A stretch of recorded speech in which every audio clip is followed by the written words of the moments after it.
Good evening, madam. Mute lurking, madam. Good evening, sir. Good evening, madam. Sundari, madam. Good evening, madam.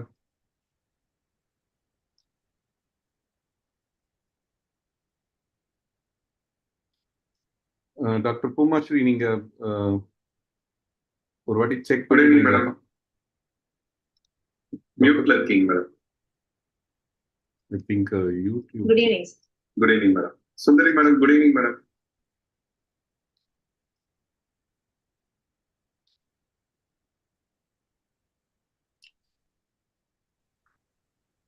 Good evening, Prasanna. Good evening, madam. Good evening, madam. We'll wait for a few minutes, madam. SBS sir இன்னும் join பண்ணல. Okay.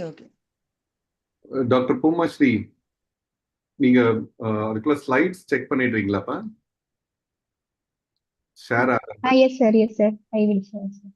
Share ஆகுதான்னு பாருங்களேன்.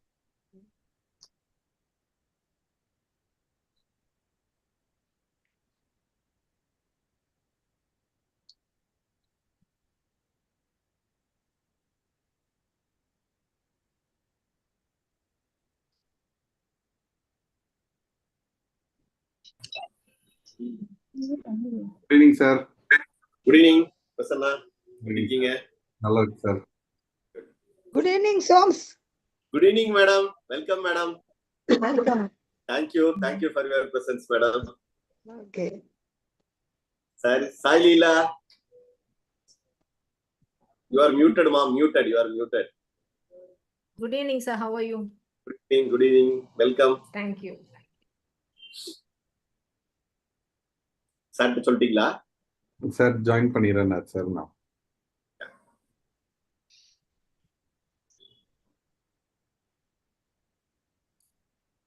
Full screen போட்டுருங்கப்பா.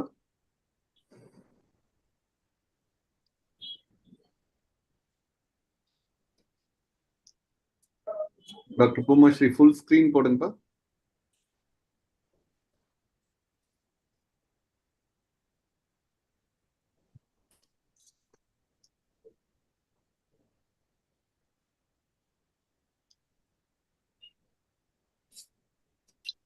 Full screen போட்டு பாருங்கப்பா. Yes, sir.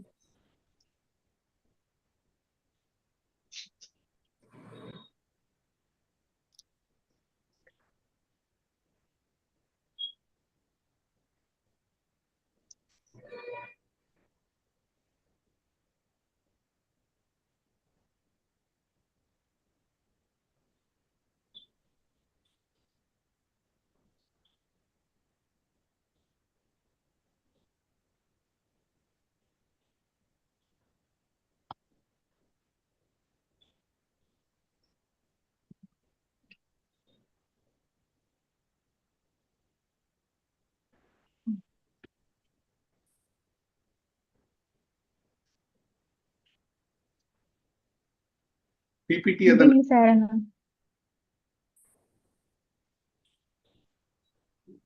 கீழே அந்த இதுல பண்ண முடியல உங்களால?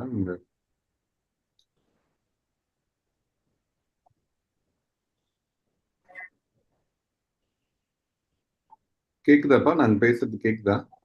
Yes, sir. Good evening, Yes, sir. Dr. Yes, sir. Prasanna. Good evening sir. Good evening sir. Dr. Good evening, sir. Good evening, sir. Good evening, Dr. Sai Leela. Good evening, sir. Good evening. Good evening, Dr. Somsundaram. Good evening, sir. Welcome, sir. Good evening, Dr. Sai Leela. Good evening, sir. Good evening, ma'am. I wished you here. I think I didn't catch it. Doctor Bhumasri, can you hear us? Yes, sir. Good evening, sir. ஒரு full screen மட்டும் போட முடியுதா பாருங்க. Full screen, sir. போட்டிருக்கேன். Already put on full screen, sir. Okay, ஒரு வாட்டி நீங்க வெளியில வந்து திருப்பி ஒரு வாட்டி ஃபுல் ஸ்கிரீன் போட பாருங்க. Okay, sir. கண்ணாடி என் பேக்ல இருக்கு, எடுத்துட்டு வாங்க. இது இப்படி வச்சு பார்த்தா ரொம்ப சின்னதா இருக்கு.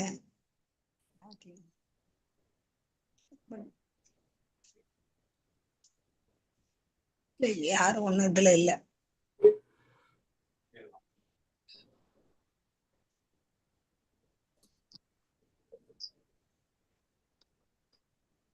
டிபார்ட்மெண்ட்ல இருக்காங்க PG.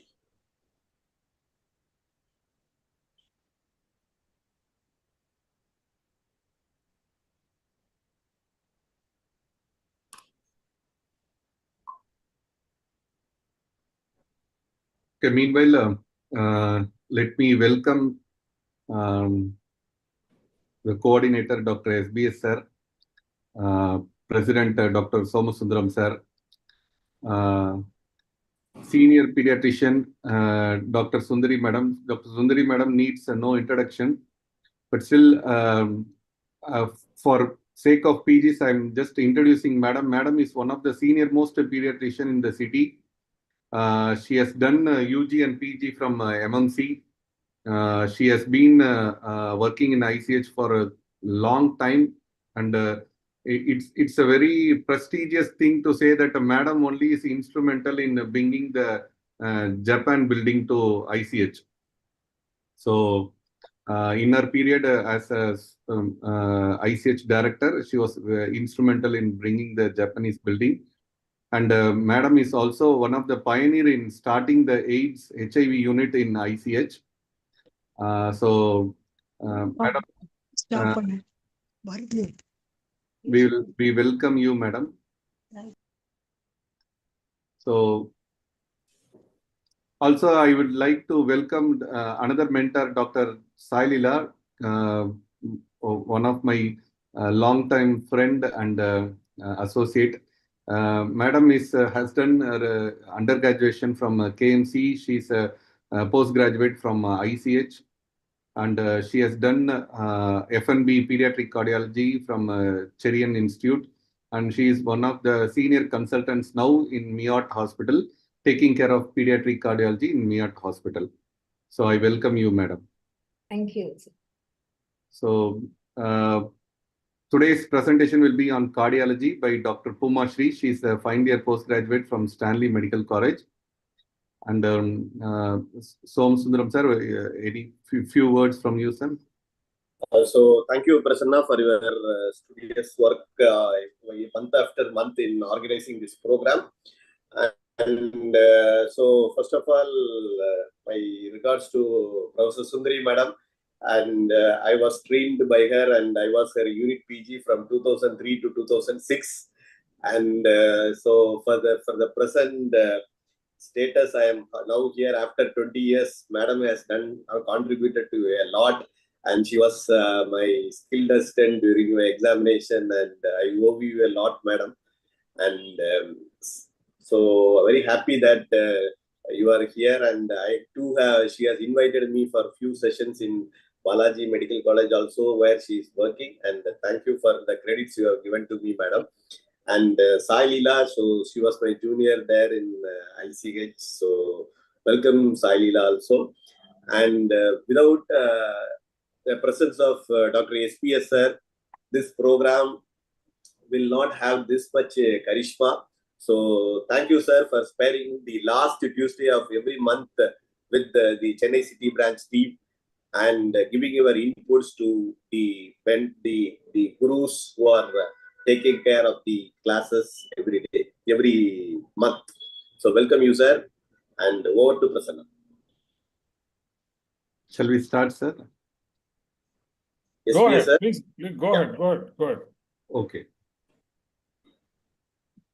Shall we start, madam? Sundari madam, shall we start? Sundari madam, you are muted. Madam, you are muted. Sundari madam is muted. Madam, please unmute yourself. Now it's okay. Yeah. Before starting the session, I would like to thank the IAP CCB for giving me this opportunity, and also like to congratulate the IAP CCB for bringing out such a nice learning platform for the benefit of all the PGs. I would like to thank Professor SBS and also Somasundaram for this great idea. And SBS is a guru of gurus, and I was house surgeon in the unit where SBS was a PG, and he was a favorite PG of Dr. BRS. I used to admire how we used to update the latest journals which BRS used to ask, and I was inspired by him. And he still continues to learn and learn and learn. It's very nice of you, sir. I would like to thank the Dr. Prasanna and also Dr. Nisha Manisha M. George for their untiring efforts to coordinate this program. I am thankful to my own PG, Dr. Somasundaram, and it's always nice to see your own PG attaining such a great level in front of you. I wish him many more success, and also in future National President IAP, which I would like to watch. I am also thankful to the other IAP members, like CCB members, Manisha M. George and Dr. Subramaniam, for giving me this golden opportunity to interact. Thank you.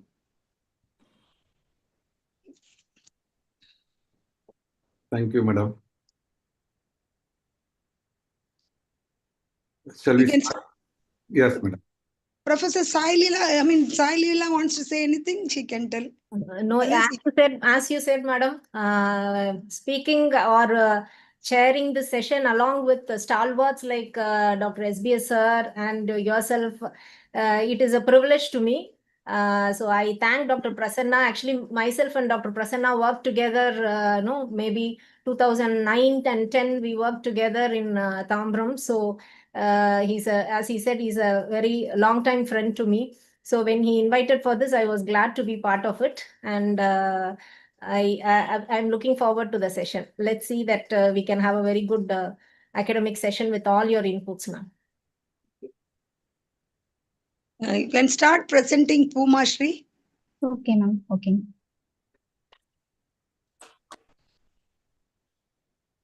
Good evening, ma'am and sir. Today's case presentation. Can you go to full screen, ma? Are the others able to see full screen? I am not able to see the full screen. No, she's not put the full screen. She's not able to do that. I put them, but it's not coming, ma'am. Can you do that down panel, no? The bottom panel. இல்லம்மா enable editing எடுத்துக்கோமா. You can do that. Enable editing click பண்ணுங்க. அந்த டாப்ல வந்து enable editing எடுத்துட்டீங்கன்னா you will be able to do the full screen. Now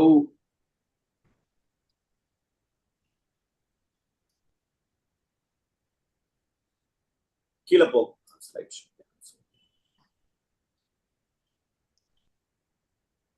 Press on the screen show column down on the right. Yeah. Now it is seen. Yeah. Go ahead. A 8-year-old male child, third born out of non-consanguineous marriage, was brought by mother to District Early Intervention Center for follow-up. History of presenting illness: the child is a known case of heart disease, diagnosed at 6 months of age. At 6 months of age, the child was taken to a nearby hospital with the complaints of cough, cold, fever, and breathlessness, from where the child was referred to Stanley Hospital. The child was admitted in ICU here. The mother was told that the child was having a hole in his heart and would need surgery, and discharged after 2 weeks with a syrup prescribed to be taken daily. And after 3 years, it was changed to oral tablets. At present, at 8 years of age, child is in a irregular follow-up at cardiology OPD. Now, child had a history of breathlessness on exertion for the past 2 months, which was insidious in onset, non-progressive, relieved by rest, and aggravated by exercise. There is a history of easy fatigability, history of not gaining weight, no history of cough and cold, no history of fever, no history of palpitation or chest pain, no history of breathlessness on lying posture or during sleep, no history of pedal edema, abdominal distension, puffiness of eyes, no history of decrease in urine output, no history of pain over the digits, joint pain or rashes, no history of night sweat, no history of headache, seizure, weakness, no history of bleeding manifestation. Doctor, you can stop at this and we'll analyze these 2 slides. Go back to the first slide. The first slide, you have mentioned everything okay, but in pediatrics, the reliability of the parents, whoever is the child, is very essential. So you must say whether the history given by the mother is reliable or not reliable or fair. That you have to tell whenever you present any pediatric case. Okay, now you have told this child has presented at 6 months with the history of cough and fever and breathlessness. What do you think the child developed at 6 months? What was the reason? What did the child manifest at 6 months? Ma'am, some congenital heart diseases are manifested in early infancies or during birth. they're like the large VSD or a large PDA, it's manifested in a later period, after 6 months of age, ma'am. At 6 months, this child has developed congestive cardiac failure. Failure. What are the conditions that may have congestive failure at birth? At birth, immediately after birth, critical aortic stenosis or coarctation of aorta, hypoplastic left heart syndrome, TGV, like TGA, tricuspid atresia, truncus truncus. arteriosus. Then you analyze all the Madam's question was congestive heart failure at birth. Yes, ma'am. Okay, so does truncus present at birth with congestive heart failure? Does No, you ma'am. told tricuspid atresia? That Ma'am, also double outlet right ventricle with pulmonary stenosis, right, that present. Tricuspid atresia may be present at birth. Hypoplastic left heart syndrome. okay. I will come to that later during the discussion. Okay. Now you said the child is taking regularly tablets. What do you think the tablets are? Mostly we are started on initially the diuretics, ma'am. Lasix, furosemide we are started. Then what is the reason for EC fatigability? How do you account for Because the fatigue? of the already in a heart in a compensated state, there is an increased demand, unable to overcome the supply, ma'am, for the demand. What is the reason for recurrent respiratory tract infection in these children? In usually the left to right shunt, there is a increased blood to the pulmonary circulation, pulmonary venous congestion. The exudation of fluid into the interstitium and alveoli, it causes a peribronchial edema. In severe cases, there is a pulmonary hypertension. If it compresses the airway, bronchi or bronchioles, there is a air trapping or a mucous secretion trapping, ma'am. This also causes a bacterial overgrowth. And further, infants are not capable of cough out secretions mostly. Very good. So it is both venous congestion as well as the arterial hypertension, dilated pulmonary artery causing pressure on the respiratory bronchus and the bronchioles. Okay. Then you said no history of palpitation. What are the cardiac conditions that can cause palpitation? Why did you ask for palpitation in this child? As not in age-wise, 8 years, not for this child, ma'am. Usually, palpitation in a later age group only present, like mitral valve prolapse or tachyarrhythmias, extrasystole condition only associated with severe aortic stenosis. All conditions associated with palpitation. Then what are the few normal conditions that can cause in high cardiac output conditions, fever, anemia, or endocrine abnormalities, thyrotoxicosis, pheochromocytoma. During anxiety, also develop palpitation. When you thought of chest pain, what did you think of? What are the conditions that can cause chest pain in a cardiac disease? Usually, pericarditis is the most common in cardiac arrest. In severe mitral stenosis causes chest pain. Mitral valve prolapse also mitral can valve cause. Prolapse. But the commonest cause of chest pain is costochondritis. Non-cardiac cause. Okay. Dr. Sai Leela, you want to continue? Mama, have you completed the presenting illness? She has completed. Presenting illness is over? Okay. Yes, ma'am. Okay, go back to your first slide. See, I have not got the complete idea about the symptoms of this child. So you told that this child has come at age of 6 months and this child had cough, fever, breathlessness. Yes, so this episode, do you think it is a respiratory illness or is it a failure, heart failure? Ma'am, at the time of mother's history, they are started on some oral medications, ma'am. Syrup, this is continued still, ma'am. That looks like an anti-failure medication. Maybe is suggestive of congestive cardiac failure at that time, ma'am, associated with respiratory illness. But with the history, if you think, see, it has started with a fever. So definitely there was a infection element also. Okay. Yes, so if that treatment history was not there, I would have thought this is a respiratory illness. No, because if it was only cough and breathlessness, I would have put my first DD as a failure. Since it is fever, cough and breathlessness, my first DD would be a lower respiratory tract infection, which is common again in a in the background of a failure. But that episode could have been a lower respiratory tract infection. Now, after that, you have go to next slide. After that, go to next slide. Yeah. You told the child was discharged. Then again, you are jumping to 8 years of age. So what happened in the intervening time? In between, no history of hospitalization, ma'am. Mother had only history of, I said in past history, ma'am, only for a recurrent URI that not require any hospitalization or IV antibiotics, ma'am. No other previous hospitalization, ma'am. After the 3 years, the regular follow-up, he came, ma'am. That time it's changed to oral tablet, ma'am. So this is all you are telling about the treatment. Any other symptoms were there? See, the child was No 6 other, months at the time of discharge. So did you mention how the child was feeding? Were there any suppressed cycles? Were there any chest retractions, subcostal retractions which the mother noticed? Before 6 months, what were the symptoms? Did you probe and ask for the symptoms? The Yes, child ma'am, could have come to attention at 6 months, but it is possible that the symptoms were present before that, no? So that will Yes, give an ma'am. important clue. So I feel that those two things are missing. Those two links are missing here. Whether there were any symptoms before that first hospitalization, you should ask leading questions to find out if there were any symptoms. Then after the discharge, what were the symptoms? So that will greatly help us to come to a conclusion in the diagnosis. Okay. So do you have that history now?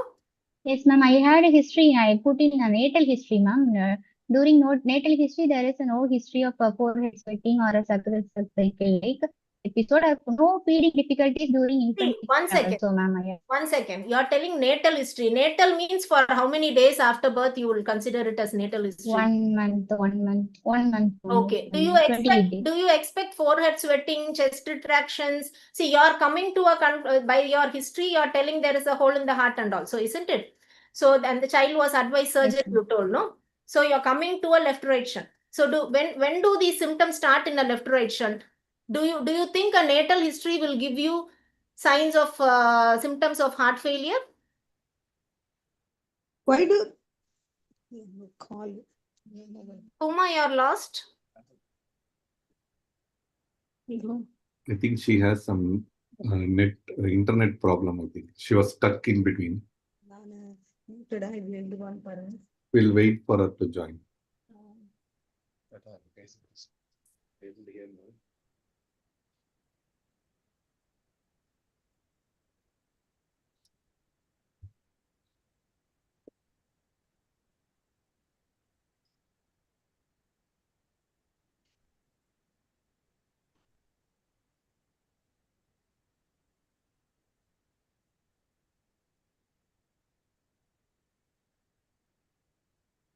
Prasanna? I think her net, there's some internet issues for us. I think we'll wait for her to join for a minute. Okay, before she comes back, madam, with your permission, with Dr. Sundari's permission, I'll add a few comments. One, see the history should always start with when the problem was started or noticed. So 6 months hospitalization for fever, cough, breathlessness. That is the statement which is made. Postgraduates, before presenting anything like that, should always have a habit of finding out when the starting point was. For example, as Dr. Sailila asked, it's not enough if you simply get the natal history. At 6 months, whether the baby was well when the problem started. It makes a lot of difference to somebody who has not been well right from 2 months when compared to somebody who suddenly develops breathlessness at 6 months. So that makes a lot of difference. For example, in this infant who was diagnosed to have a cardiac disease, the symptoms might have started at 2 months in the form of decreased feeding, suppressed cycle, more importantly, weight gain. So pediatricians should always have a habit of finding out when the problem started by giving a statement when the baby became symptomatic. And second, it is always said that after the first statement, everything is only negative history. That should not be the correct way. You should talk about negative history toward the end of positive history. In fact, you have said that it is breathlessness. You could have described more. And you could, I don't know, between 6 months and 8 years, what happened, the history is absent.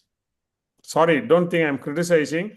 The entire history of 7.5 years for this child is not there. I'm sure Dr. Sundari and Dr. Sailila would agree. Yes, sir. that is what Yeah, I think. There it's is a missing. large missing link. Yeah. Yeah. It's totally 7.5 years. Many things might have happened in the 7.5. One possibility is that, see, there's a lot of difference. There is a lot of difference between one who becomes symptomatic at 6 months, who continues to have symptoms and then worsens at 8 years. Second, somebody might have some, even LRA, this could have been even a pneumonia at 6 months, totally unrelated to cardiac event, and 8 years a cardiac disease starting. It might even be an acquired heart disease. That aspect you have to capture to identify when the problem started, how the problem progressed, or how the problem remained static, and what happened now. So that is what is the way to present. And finally, you must remember, any child who's got breathlessness like this, PGs must remember, just because Dr. Sai Leela is there, it need not be cardiac. It can be respiratory, or it can be a combination of both cardiac and respiratory, or combination of cardiac, respiratory, metabolic, or CVS and metabolic, or respiratory and metabolic. Anything is possible. So the other symptoms should have been captured, the progress of symptoms should have been captured, and in between, as rightly pointed out by Dr. Sai Leela, the missing link should have been captured. Instead of simply saying negative, that it's not going to help us. It's not going to help us in the diagnosis. Okay? Thank you.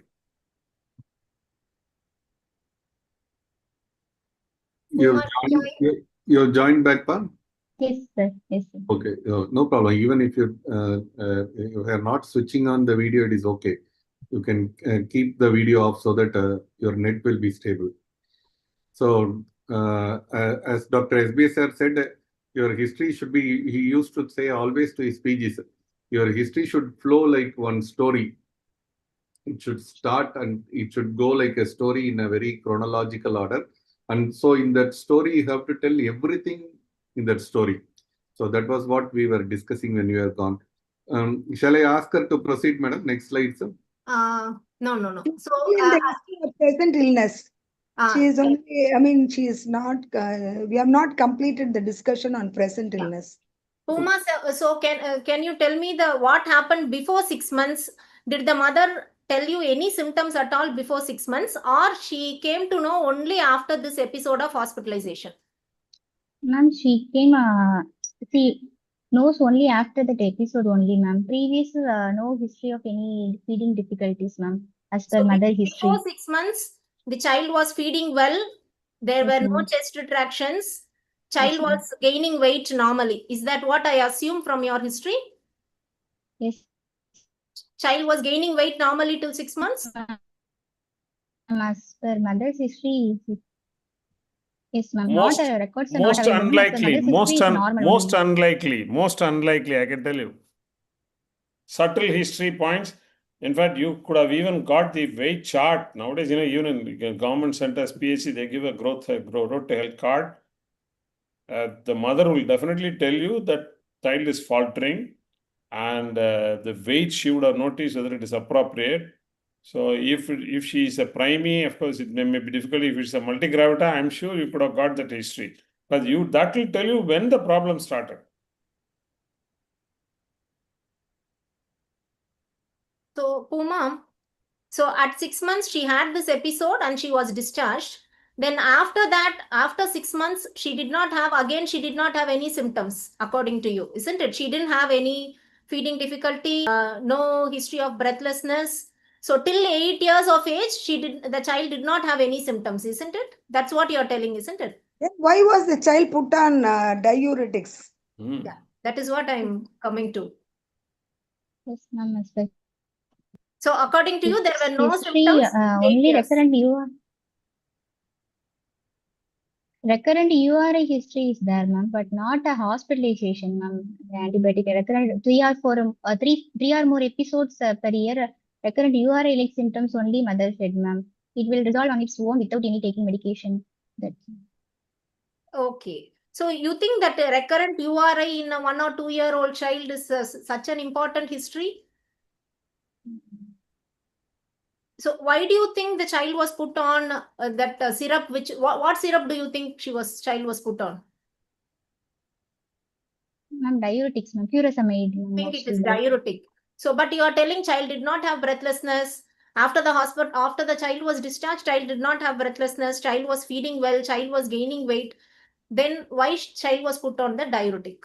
You are not giving any history of suggestive of a failure, but child was on diuretic. So either your history is not correct or the treating physician has given an unwarranted diuretic, isn't it? One of the two is correct, isn't it? Now child had a history of breathlessness on exertion. Yeah, so that is completely different. If the child has been asymptomatic till 8 years and then only for the last 2 months child is having breathlessness on exertion, my differential diagnosis will be different. If the child has been having symptoms since the time of discharge from 6 months, my differential diagnosis is going to be different. You agree or not? Yes, ma'am. Yes, yeah. So did you take a correct history? You're very sure that the child was asymptomatic in between? Then we will discuss on those terms. Yes, ma'am. I asked, ma'am. So you are sure that the child was asymptomatic for some unknown reason which we don't know. The child was on a diuretic. Okay, with that history, go ahead. Yeah. No, ma'am. Mother doesn't recognize whether the child had previously had signs of CCF or failure symptoms, ma'am. Mother said like that only. It is possible mother was ignorant and did not recognize before the hospitalization. It is possible if she was ignorant, she didn't notice. But after the hospitalization, when she was already told that the child has a heart defect, don't you think she will recognize the subtle signs also? I'm sure a parent would notice the symptoms at least after the hospitalization and after the physician has revealed that there is a heart defect. They will be told, no, the symptoms that look for these signs, look for breathlessness. At least the physician would have asked for all these symptoms, no, during the follow-ups. And you're telling for 8 years the child is on follow-up. So child already advised for surgery, ma'am, for the child, but mother not on a regular follow-up, ma'am. That way there is a delay for the surgery. At what age this child was advised to undergo surgery? She was told that she will need surgery, but you didn't tell at what age the child was advised to undergo surgery. Ma'am, at the time of oral tablets, change to oral tablets, the mother advised the child may need a surgery, ma'am. And further after that, the mother not on regular follow-up, ma'am. After that, 8 years of age only child came, ma'am.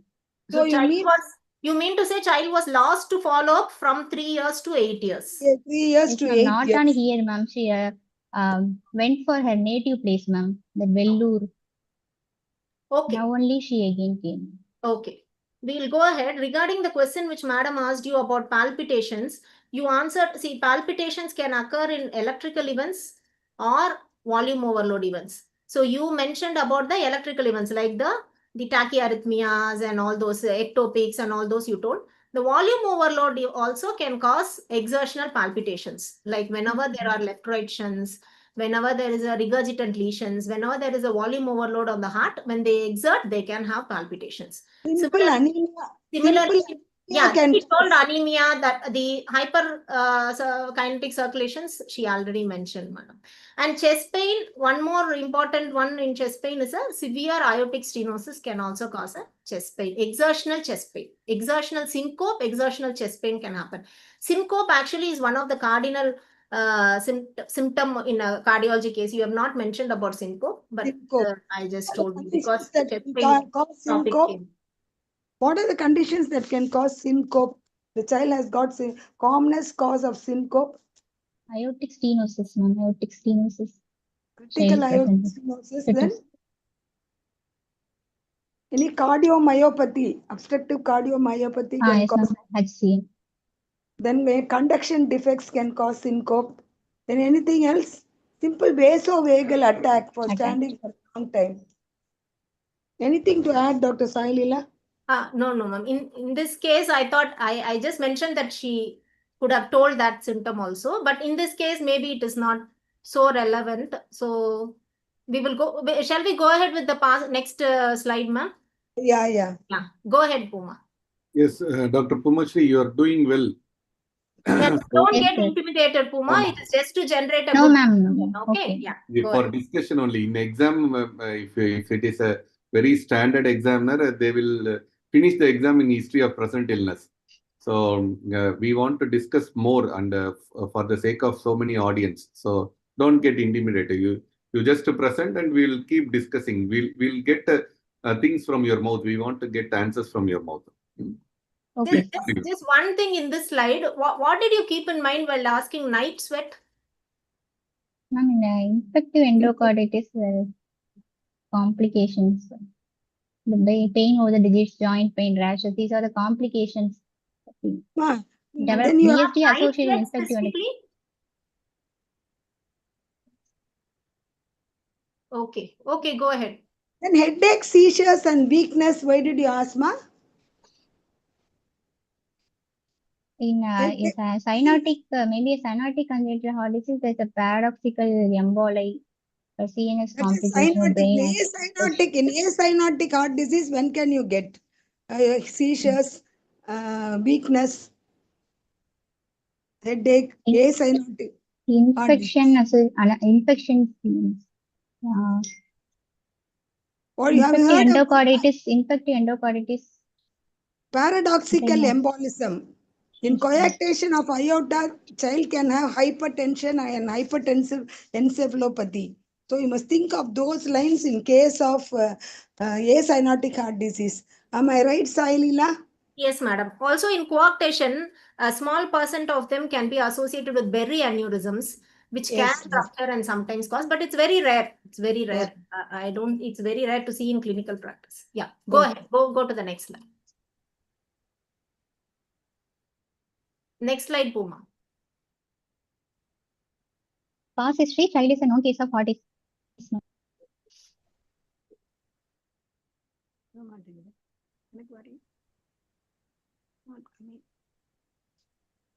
Puma, I'm not able Child to. is a known case of heart disease diagnosed at 6 months of age. The mother was told the child to be taken. Ma'am? Yeah, go ahead. Hello, go ahead. Yes, ma'am. After 3 years, changed to oral tablets. A history of recurrent URT present. No history of hospitalization after that. No history of surgeries or dental procedures or blood transfusion. No history of previous nebulization.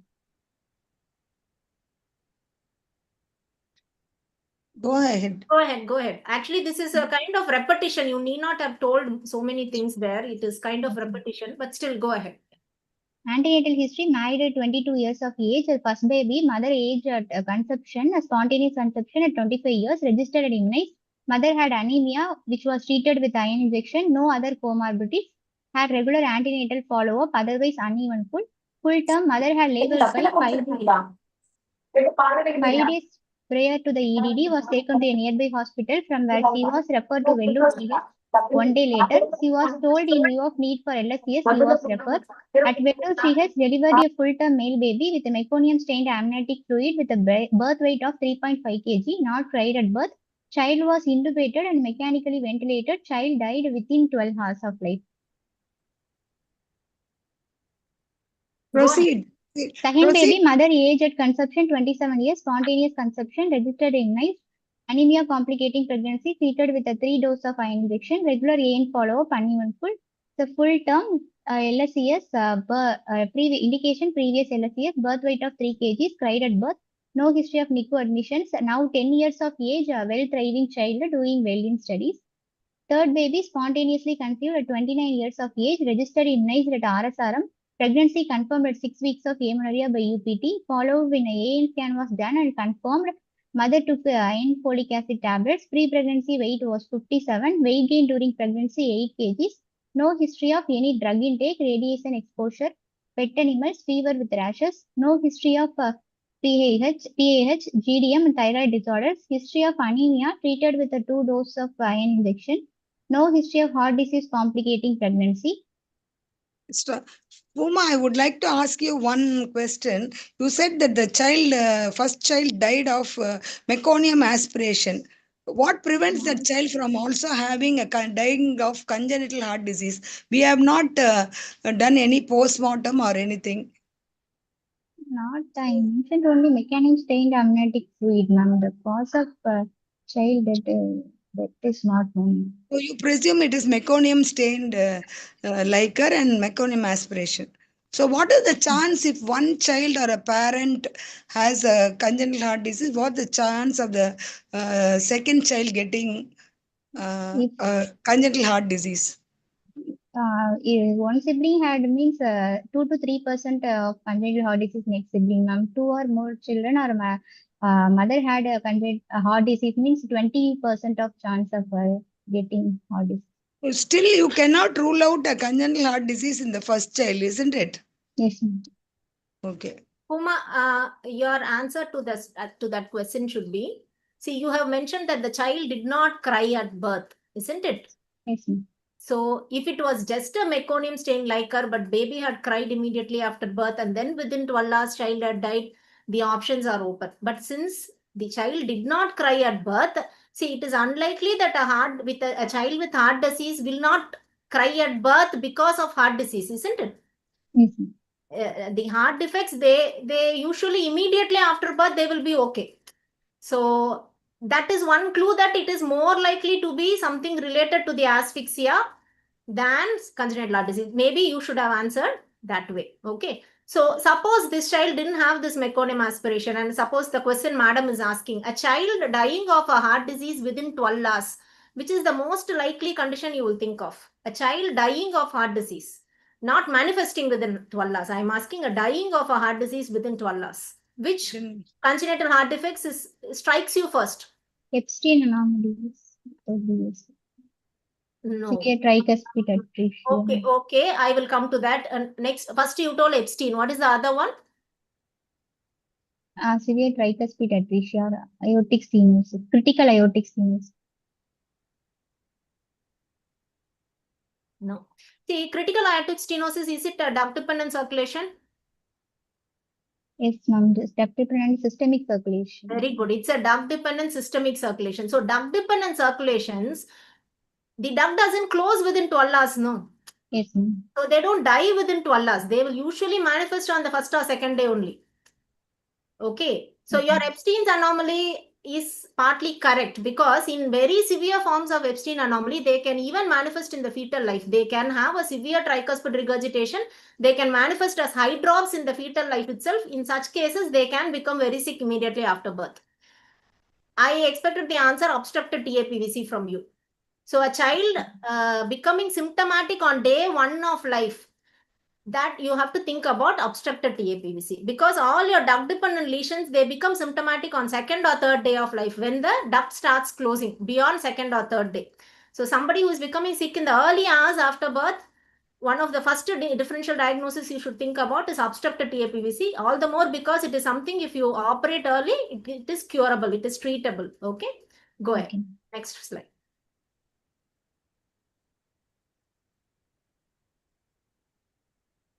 Natal history, LMP 10/1/2017, EDD was 17/10/2017. Mother went to hospital a day before EDD for follow-up. Next day morning around 9:30 a.m., the full-term male baby of birth weight around 3 kg was delivered via LSCS, indication previous LSCS. Baby cried immediately after birth, no history of NICU admission. Child was started on DBF within 1 hour of delivery. No history of pre-lactal feeds. Postnatal history, no history of NICU admission for respiratory distress, neonatal seizure, or neonatal hyperbilirubinemia.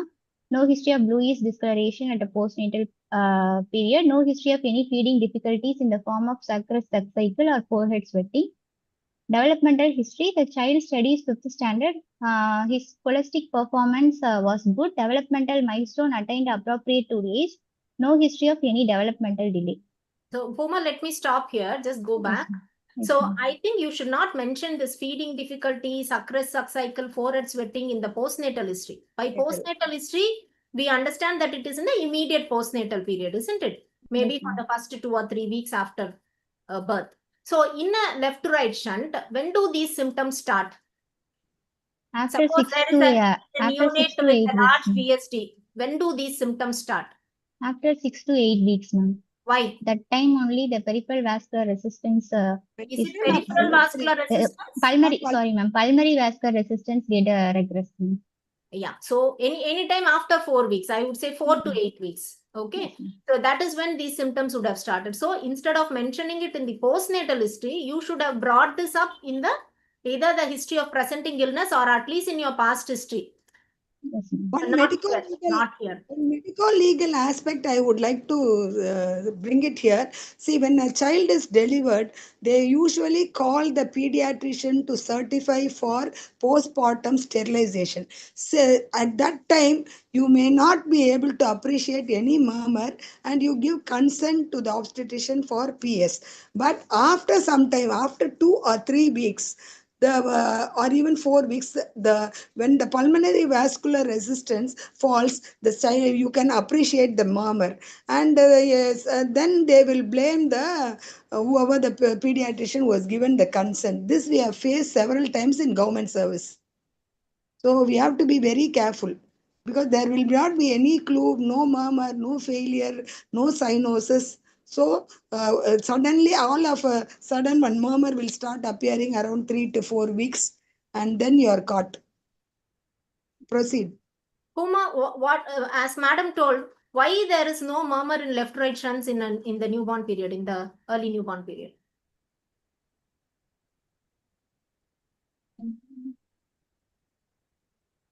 Puma? Ma'am, Yeah. during at the time there is a pulmonary vascular resistant is equal to that of the systemic vascular resistant, ma'am. After around 3 or 4 days only, we have to appreciate murmur, ma'am. Then only at the time only pulmonary vascular resistance. Even 3 to 4 days, you may not appreciate the murmur of a large left right shunt. Yes. You should, like Madam was telling, it is appreciated beyond 4 weeks of 4 weeks. life. Okay. So if you hear a murmur, a prominent murmur in the early newborn period, what are the conditions you will think of, or what conditions are likely to produce a murmur in the early newborn period? It's a large VSD or large PDA murmur, large VSD or large. Just now you told sorry. In left to right shunts, you are not going to hear a murmur in the early newborn period. Again, you are bringing it into the next answer. You think and tell me. Conditions which are not influenced by the pulmonary vascular resistance. So? Aortic stenosis. Yes. So Aortic stenosis. yes, Obstructive lesions, regurgitant lesions. So when you have an aortic stenosis or a pulmonary stenosis, or if you have valve regurgitations, congenital valve regurgitations, those can produce murmur in the newborn period. But left to right shunts, you hardly hear a murmur till the pulmonary vascular resistance drops. Okay, go ahead. Diet history, 24-hour recall method, child taking 1055 kilocalories, the required kilocalorie was 1700, deficit of 645 kilocalories, and adequate protein intake. Immunization history, as per the national immunization schedule, child immunized up to age, no additional vaccines given. Family history, no history of heart disease in. Which is the vaccine very important to prevent congenital heart disease? One of the vaccines. In IAP vaccine. Hello? Hello? Ma'am, I can't hear you, ma'am. What is the vaccine which helps to prevent congenital heart disease? MR, ma'am, MR. MR and also MMR. What does mumps produce in the child? Endocardial fibroblastosis. MMR is, but it's an optional vaccine. So in NIS, MR, rubella, congenital rubella syndrome is prevented. So you should mention whether in particular, rubella vaccine, MR vaccine is taken. Okay. Family Proceed. history, no history of heart disease in any other family members. History of neonatal death is present. No history of any unexplained sudden death in any family members. No history of abortions. Unexplained sudden death in any family member, what will you think of? Cardiomyopathy, dilated cardiomyopathy. And any arrhythmogenic disorders, Arrhythmia. Yes. long QT interval. Mm. Anything to add, Dr. Sailila? Yes, ma'am. Most importantly, she told cardiomyopathies, and as you said, cardiogenetic disorders like no long QT, catecholaminergic polymorphic ventricular tachycardias. So those kind of conditions, Brugada syndrome. So those kind of conditions. Go ahead. Allergy history, no history of any known allergen in the child. Contact history, no history of contact with tuberculosis. Socioeconomic history, lives in a rented Paka house, 4 members in family, 2 rooms well ventilated and adequately lighted. Metro water for drinking purpose, waste disposal in a corporate, no mosquito breeding place around the house. According to modified Kupasamy scale, total score around 8, it came under upper lower class family. Summary, 8 years old male child born out of non-consanguineous marriage via LSES, who is a known case of heart disease, who is in a irregular follow-up with a history of EC fatigability and dyspnea on exertion. According to modified ROS class 2, not gaining adequate weight without cyanosis, probably a case of acyanotic congenital heart disease with a left to right shunt with congestive heart failure on medication. Okay, Puma, you have come to some conclusion at the end of the end of the history, no? You have to substantiate each of that what you're telling. You're telling it is acyanotic congenital heart disease and congestive heart failure. So why do you think with your history, why did you come to a conclusion that this is acyanotic heart disease, acyanotic congenital heart disease? A child had a history at the 6 months of age itself, but no symptoms suggestive of cyanotic heart disease like cyanosis or spotting episodes. Okay. In So you are telling it is congenital because the onset is at 6 months of age. I agree. The onset is early, so it is more likely to be congenital heart disease. But can a acquired heart disease present at 6 months of age? Because before 6 months, you told there is no history at all. Yes, ma'am. Yeah. So can you name 1 or 2 acquired heart diseases? Any heart disease, not specifically in this patient. Considering this patient, generally I'm asking any acquired heart disease which can present early at 6 months. Myocarditis, SVT. Yes. SVT, okay, that is okay. Myocarditis. You can, Kawasaki can present at 6 months of age. Yeah. So, of course, if it presents early, you consider more in terms of congenital heart disease. It is acyanotic because you have not got a history of cyanosis in the child. Why do you think there is congestive heart failure with your history? My child had a dyspnea on exertion with not gaining adequate failure symptoms, EC fatigability, not gaining adequate. No. See, when did this dyspnea on exertion start? For the past 2 months, ma'am. For the past 2 months only. So you think a child who has been asymptomatic till 8 years of age has developed dyspnea on exertion for 2 months. How did you come to a conclusion that it is failure only? Dyspnea on exertion itself, does it mean it is failure only? Are there any other signs of... Yeah? Are there any other signs of heart failure in your history? No, ma'am, history. So, why do you think an acyanotic heart disease has been completely asymptomatic till 8 years and now has presented with failure?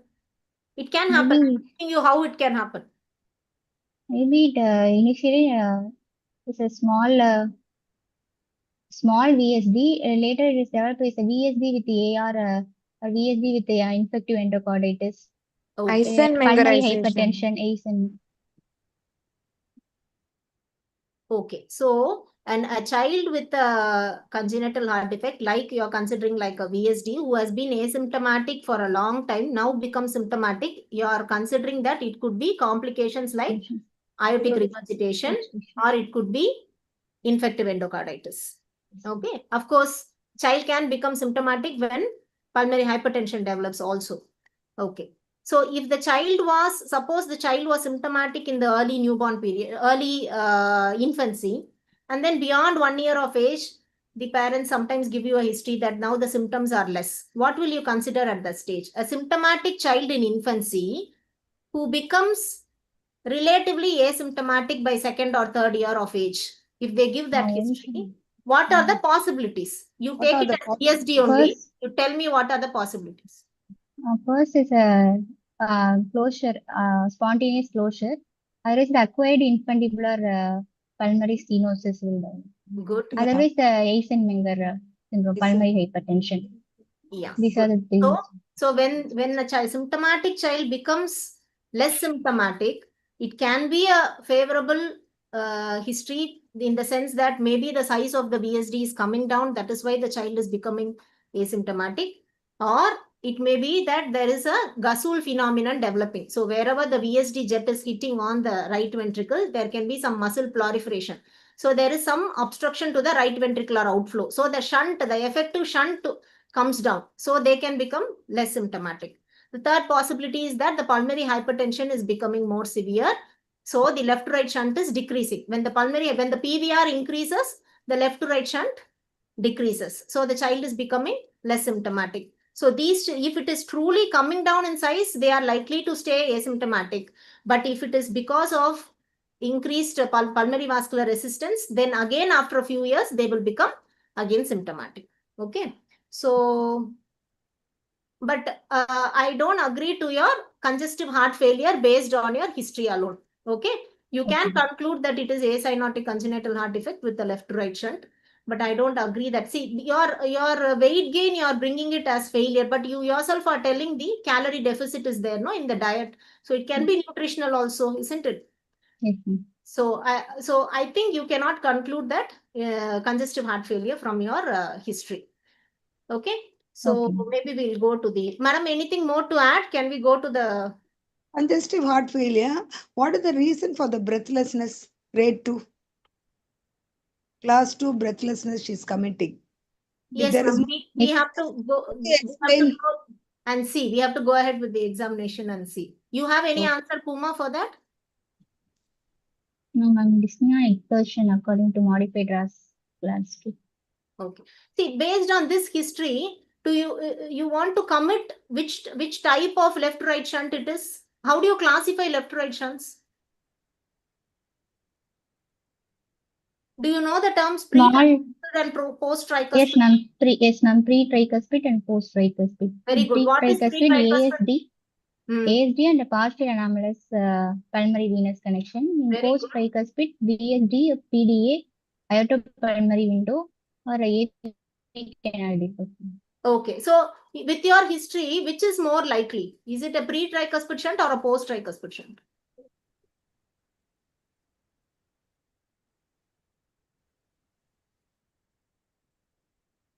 Yes, Puma? Post-tricuspid shunt. Why? Correct. Why? Post-tricuspid shunt. Yes, correct. But why? Substantiate your answer. Mostly ASD, which manifests after 2 to 3 years only, ma'am. It's No, asymptomatic. Because of the pressure. No, you're correct partially.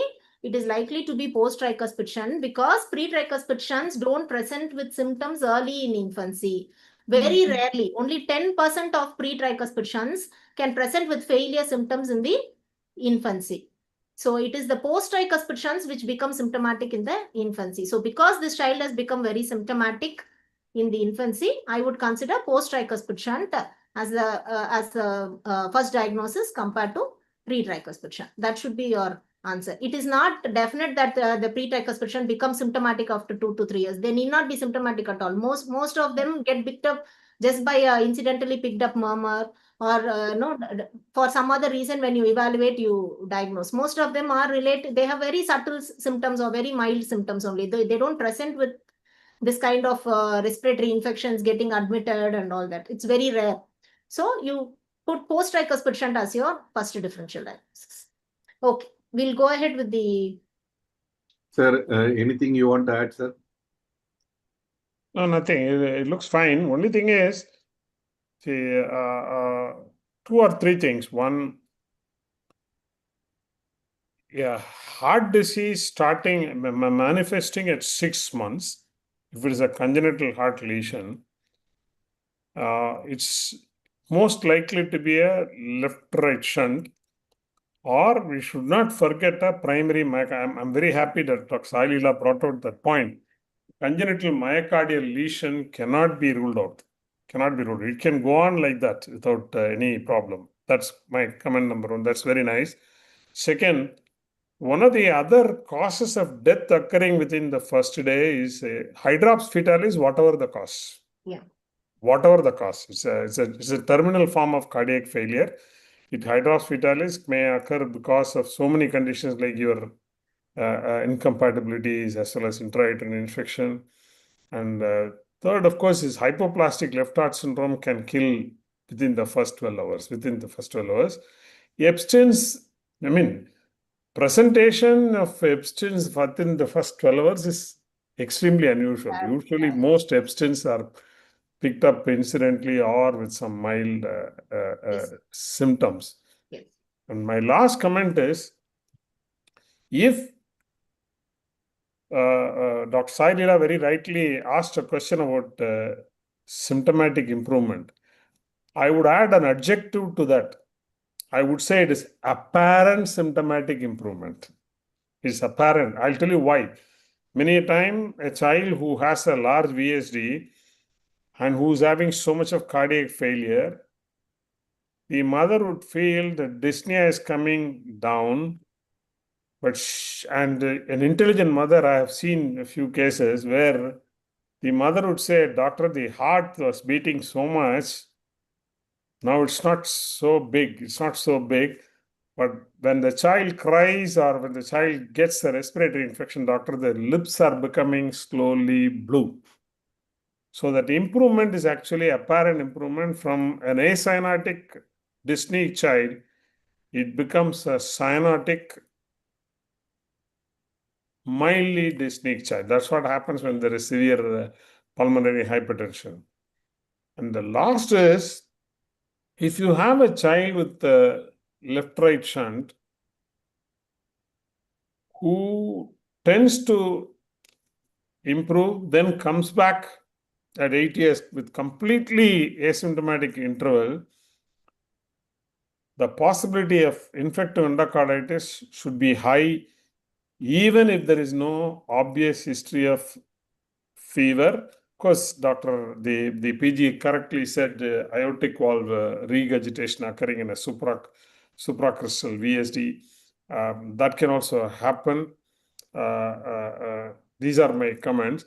And finally, you could have even said amongst the acyanotic heart disease, congenital heart disease, the left-right shunt with cardiac failure at 8 years, the most common one, which starts having symptoms at 6 months, is VSD, and VSD.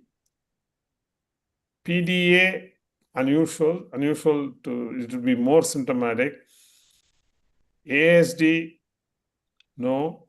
The last possibility is that combined lesion, endocardial cushion defect. Of course, in which case you should have brought out in a multigravida mother, you could have got in the negative history absence of dysmorphism also. This could well be a Down syndrome child with an endocardial cushion defect, which is worsened. And here again, I never heard your comments on the development of the child. That's very, very important. Did you mention about development? And more importantly, in any child who's 8 years old with a cardiac disease, you should have brought up the perfect history of her exercise tolerance and intolerance by questioning how she goes to school, cycle, walking, or in an auto. Does she play games with other peers without respiratory distress? These questions. And again, don't forget 8-year-old child, I would have definitely asked about school absenteeism. That would give me a lot of information about the chronicity and the seriousness of the problem. These are my comments. Thank you. So yes, sir, as you rightly pointed out, sir, that the congenital cardiomyopathies can present at any age, Puma. So the age of onset can differ. In congenital cardiomyopathies, the first symptoms, they can present in early infancy, late infancy, or sometimes in older child. So the manifestation can be at any age. Congenital cardiomyopathy should be one of your differential diagnoses in IAS cyanotic heart disease. Similarly, a child presenting with symptoms at 4 to 8 weeks, one thing we discussed is large left right shunt. Another important differential diagnosis in a child presenting between 4 to 8 weeks with the heart failure is Alcapa. So anomalous origin of left coronary artery from pulmonary artery also will present with symptoms in the same age group only, that is 4 to 8 weeks of life. Valvular heart diseases like obstruction or regurgitant lesions can manifest at any time, as early as newborn period or in the older child also. That depends on the severity. Similarly, coarctation. Coarctation will either manifest in the newborn period. If it is a critical coarc, they will manifest in the newborn period, or they can manifest in the older child with either hypertension, or somebody may incidentally pick up that the pulses are weak. Okay, so we will go ahead with the examination. General examination. The child is examined in sitting posture. Child alert, active, afebrile. Hydration adequate. Pallor present. No icterus, no clubbing, no cyanosis, no pedal edema, no generalized lymphadenopathy. Vitals, temperature normal, pulse rate 102 per minute, regular rhythm, normal volume, felt in all four limbs, no radial or radiofemoral delay, respiratory rate 20 per minute, regular, thoracic type, capillary refill time less than 3 seconds, saturation 97 in all four limbs. There BP, upper limb BP 90/62, left side 80/60, left right. Lower limb BP 104/70 mmHg and left side 102/70 mmHg. Anthropometry weight came around came less than a third centile and height third to 10th centile. BMI comes less than third centile as per the chart. IAP growth chart. Head to foot examination, hair, scalp normal. Can I stop you, Puma? Can I stop you? So in the pulse, anything specifically you looked for? Because in your history you were thinking this is a left-right shunt. So in the pulse, in the character of the pulse or volume of the pulse, anything specifically you looked for? In AR water hammer corrigans pulse. If associated with AR means we look for a water hammer. Okay. That is if volume. you have already assumed that it is VSD. Yes. Isn't it? If it is PDA, so what is the pulse in a large PDA?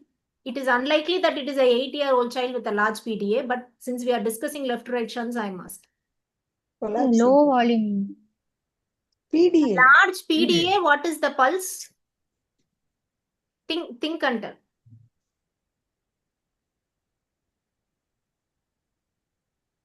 High volume pulse. It is a high volume pulse, no? You can high volume pulses. Yeah, you can even, in a large shunt, you can even have a collapsing pulse in a large PDA. Okay, it is a high volume pulse. Bounding pulses you will have. Yes, How will be the blood pressure? What will be the pulse pressure? Yeah, it is a white pulse pressure, no? So that is the answer I expected from you. Okay. So since you thought that it is a left-right shunt, that is something which you will look for. And of course, you are thinking that there could be an AR complicating a VSD. So that also will have the same features. Go ahead.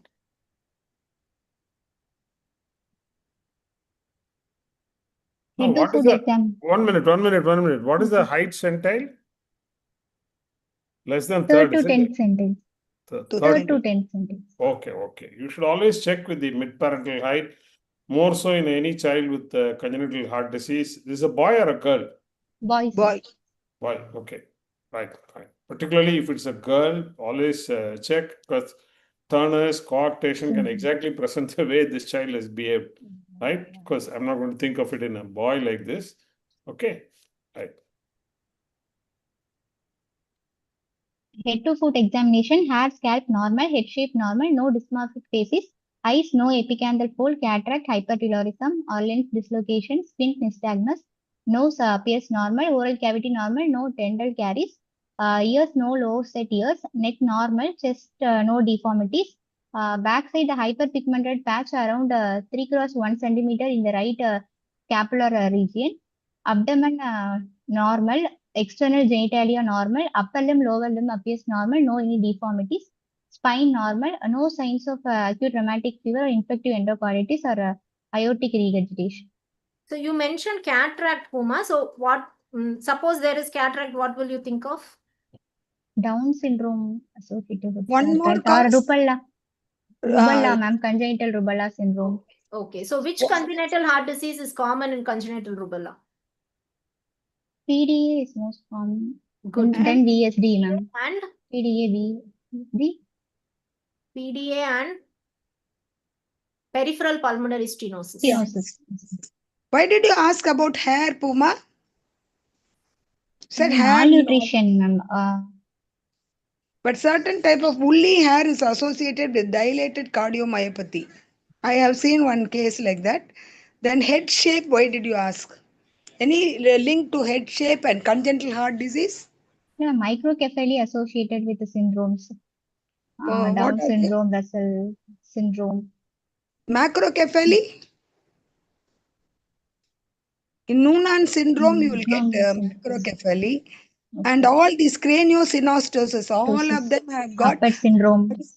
Carpenter, Cruz, all have got acrocephalopolydactyly or syndactyly.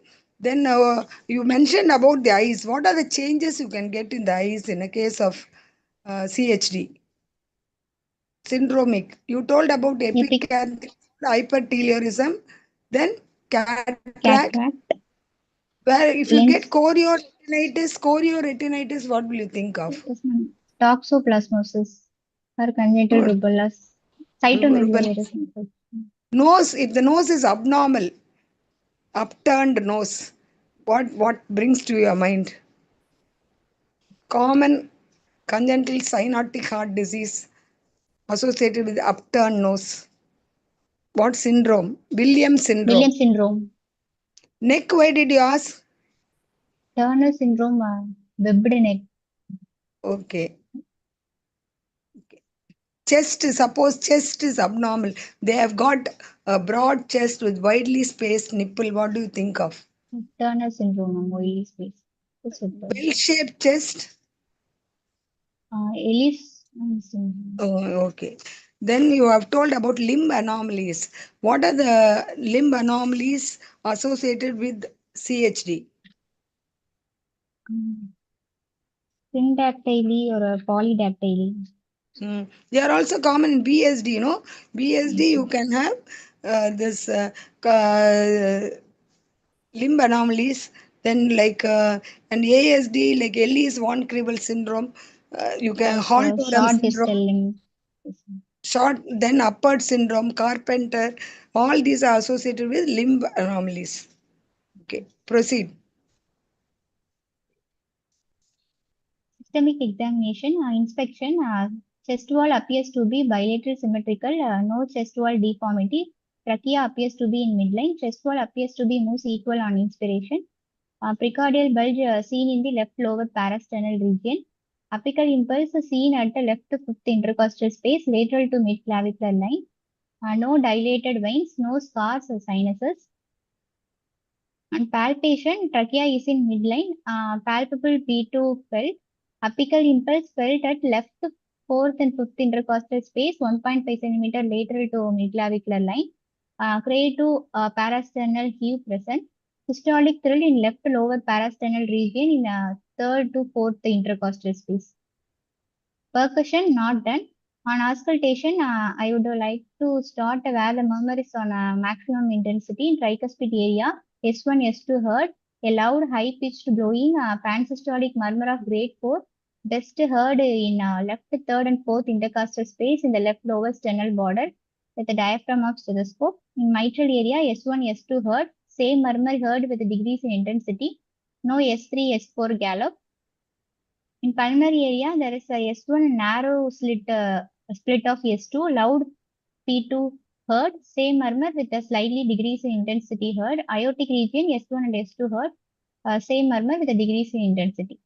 Other systemic examination, Respiratory system. Okay, complete it. Complete it. Respiratory system, bilateral air entry, work of breathing was normal, no added sounds.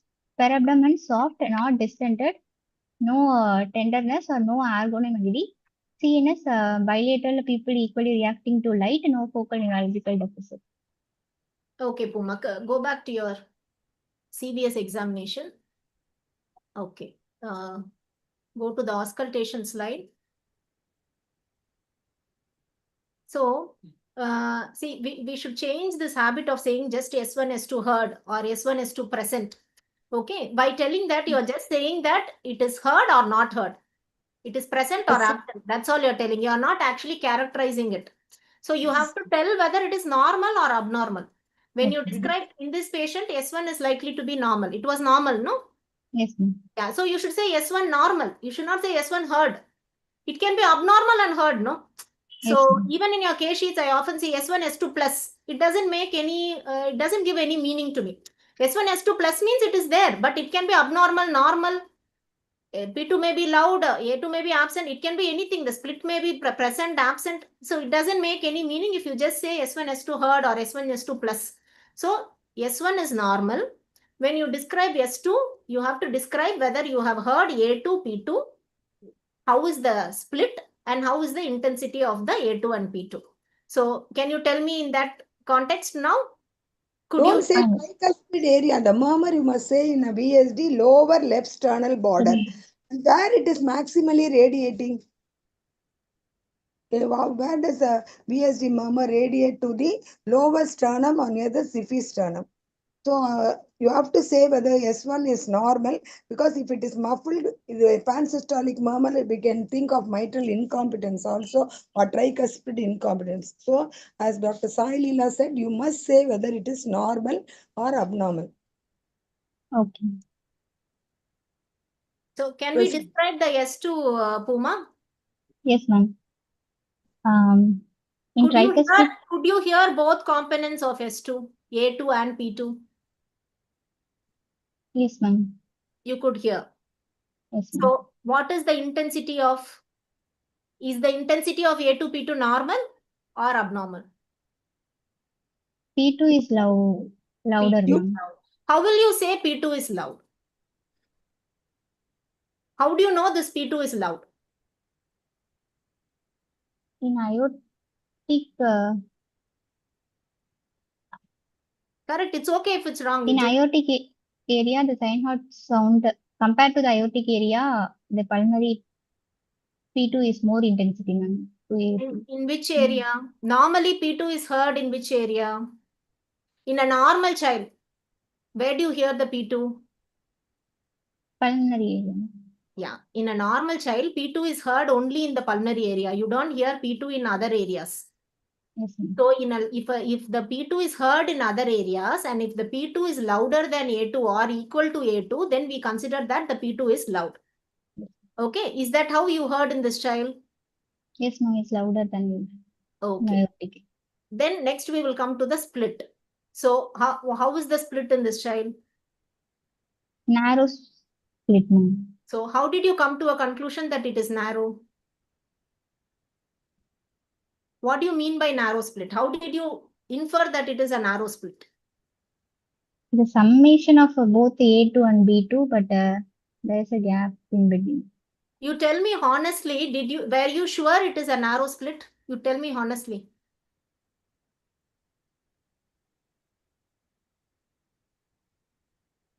You could identify that it is a narrow split, is it? Okay. What is a normal split? Describe a normal split, Puma. You're answering well. Till now you have answered well. Go ahead.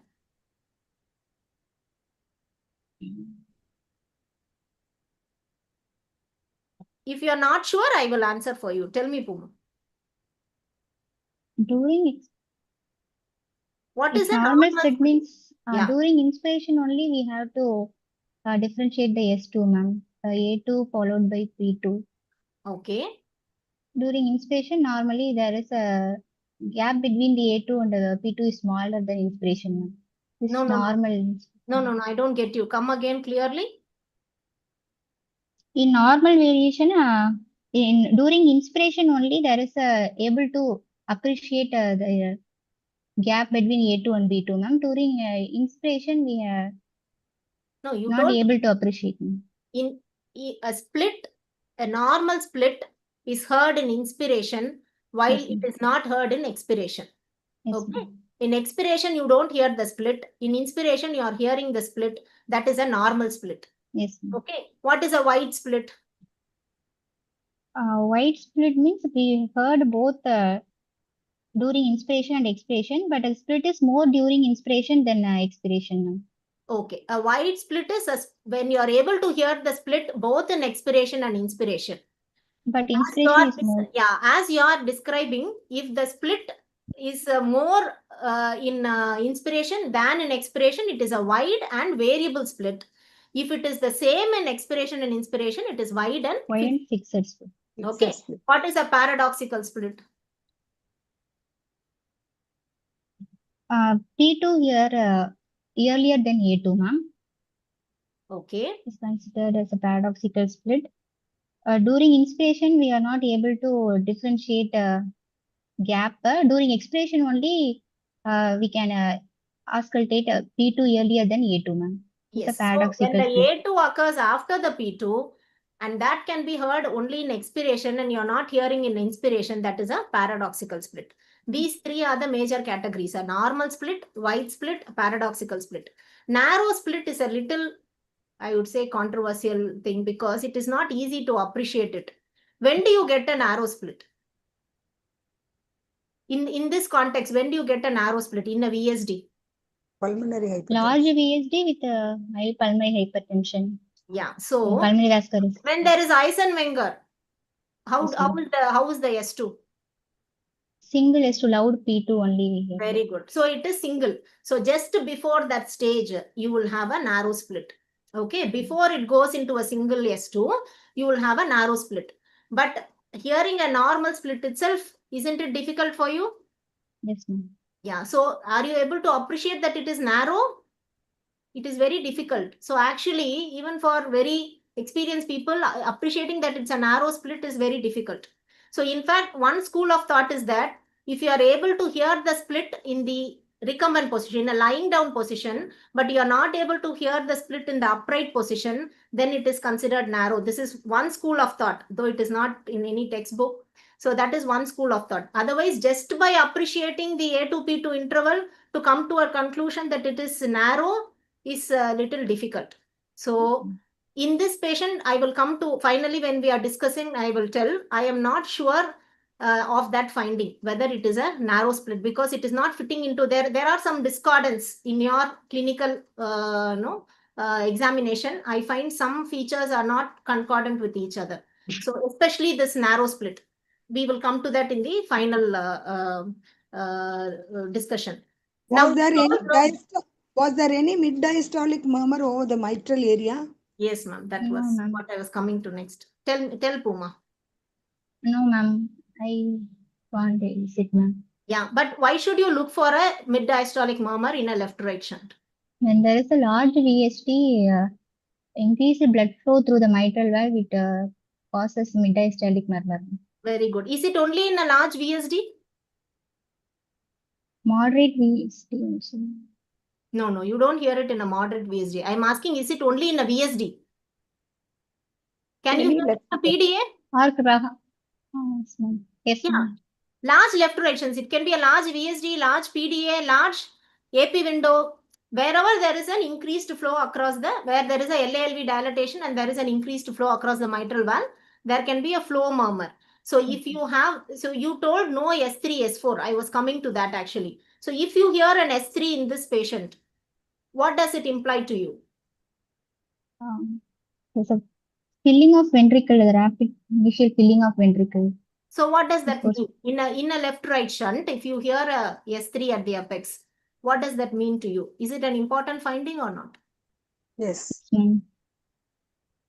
It's a large volume of blood goes through the ventricle, ventricular filling, ma'am. That's why Yeah, S3 large got volume of blood going across the mitral valve into the LV. So usually when there is an S3, it will be associated with the flow MDM also, mid-diastolic murmur. So presence of an S3 and the mid-diastolic murmur will be a short murmur only. So a short mid-diastolic murmur and associated S3 indicates that it is a large shunt. Okay, so you have to look for it in all left right shunts. So it will give an additional weightage when you mention it specifically that there was no diastolic murmur. There was no S3. You told S3. I wanted to know whether you understood and told or you just mentioned it as a routine. What other diastolic murmur you looked for? You were mentioning that you are thinking about AR, but in that case, you should have specifically mentioned that no diastolic murmur heard, isn't it? Any diastolic, early diastolic murmur can be heard in the pulmonary area in this child. Pulmonary regurgitation, Graham still murmur we heard.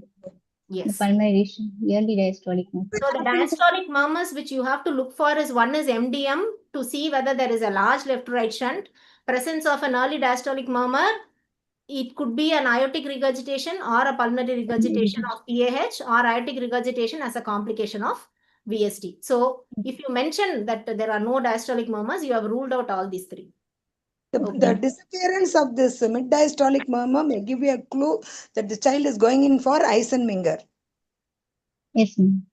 A child who had already an MDM, if you are following that and the MDM is disappearing, that means the left-right shunt is coming down, which means the pulmonary vascular resistance is increasing. Increased. Yes, ma'am. Yeah. Okay. You can also mention whether you had heard any clicks or not. It is not relevant, especially in this case, but generally in a cardiovascular system, you also look for additional clicks. Okay. Okay. So why you didn't do percussion? You are not expected to do in your exam? I don't know. I am just asking. PGs are expected. Yeah, it is not expected, ma'am, in their exams? No, PGs are expected to do. Only the UGs need not do. Okay. Yes, Puma? You know how to percuss, no? In this case, yes, you didn't know. Okay. You can, during percussion, you can also look for the situs. You know that point? Yes, ma'am. Yeah, so you can feel the liver dullness on the right and the thoracic tympanic on the left. So that will also give you an idea that this is situs solitus. Suppose there is a dextrocardia, then adding on what is the situs will give you a clue. Okay, if you have a situs solitus with a levocardia or a situs inversus with a dextrocardia, then it can be normal or it can be simple lesions. But if you have a situs solitus with the dextrocardia or a situs inversus with the levocardia, it is almost always very, very complex heart diseases like single ventricles or CTGAs with complex associations. So when you have a discordance between the abdominal situs and the sidedness of the heart, it is almost always a very complex heart disease. Okay? Okay. So now summarize your examination findings and come to a diagnosis.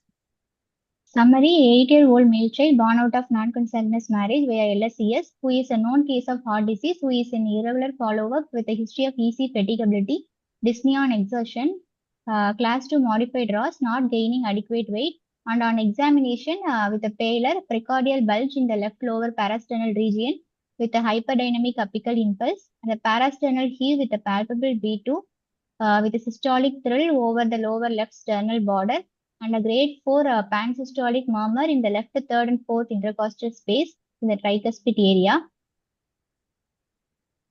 Diagnosis: acyanotic congenital heart disease with a left to right shunt, probably a moderate VSD without any syndromic association, with the features of CCF with the pulmonary hypertension and without infective endocarditis, with a normal sinus rhythm and with a normal development and nutritionally thinness immunized up to age. Okay, again, can you substantiate each of these? Why did you think it is a moderate VSD? Now, I want to say it is a large VSD. How do you argue against it?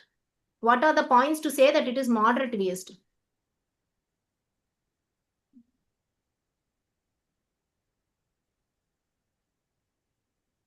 Large, I can't appreciate mid-diastolic murmur, large volume flowing mitral area. Okay. So when I ask that question at the end of your diagnosis, you have to start from your history. Isn't it? So this child did not have symptoms till 6 months of age. Okay, in a large VSD, you would expect symptoms to start earlier. Okay, so and then later also the child was not that symptomatic. Even till 8 years of age, the symptoms were only mild as per your history. And now on examination, yeah, there is a how is the apical impulse? We didn't actually discuss about that. How is the apical impulse? It's felt in both the fourth and fifth intercostal space, ma'am. Yeah, so there is a Externally. hyperdynamic impulse according to you, but it is not too shifted out and down, isn't it? It is Yes, only in the ma'am. fifth intercostal space, a little out only. Yes, So ma'am. then there is presence of pansystolic murmur with the thrill. Okay, which is in a very large VSD. What will be the kind of murmur you will? What is more likely? What kind of murmur you will have in a large VSD? Yes.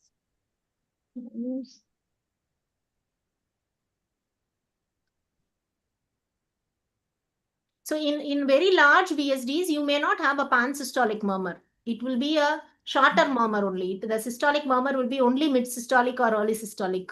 Why is it so? A long Yes, ma'am. pansystolic murmur with a thrill means that there is a good pressure difference between your left ventricle and a right ventricle. Isn't it? Yes, ma'am. Yeah. So it is that means that the RV pressure is much subsystemic compared to LV. Then only you will have a long murmur which can give rise to a thrill also. So it can be either moderate or small VSDs. There only you will have that kind of a murmur with a thrill. That is why in fallow you don't get any VSD murmur because it's a very large VSD. You don't get any pansystolic murmur. Okay. Okay, then your other features which you started, that there is no MDM, there is no S3. These are the features to tell that it is likely to be a moderate VSD. But still, this child is having some symptoms, mild symptoms, and also your hyperdynamic impulse. These are giving the impression that it is a moderate VSD and not a small VSD. Okay. Then next, is there CCF? Yes, ma'am. There's Still don't agree. tachycardia. Is the child tachycardic? Yes, ma'am. Mild tachycardia. Tachypnic? At rest. No, ma'am. No tachycardia. I still don't agree. I don't have substantial points to say that the child is in congestive heart failure. So what are the features to say there is pulmonary hypertension? It's a palpable P2 with right ventricular hypertrophy is parasternal heave Okay. associated. And you told there's a loud Loud P2 P2. Yes, on ma'am. Loud auscultation. P2. Okay, those are the features to say that it is pulmonary hypertension. But do you think it is severe pulmonary hypertension? Do you think it's equal to systemic hypertension? Is it very severe pulmonary hypertension? No, ma'am. Why? Yes. That means shunt reversal taken cyanosis appears. Okay. So when it becomes suprasystemic, then you have a right to left shunt. The child can have cyanosis, or at least it should reflect on your saturation. You mentioned that the saturation is normal. Yes. It is, I don't think it is severe also, because the murmur is still pansystolic and you are having a thrill. That means there is a good pressure difference between LV and RV. So it has to be subsystemic only PA pressure. So I would call it either mild or moderate pulmonary hypertension.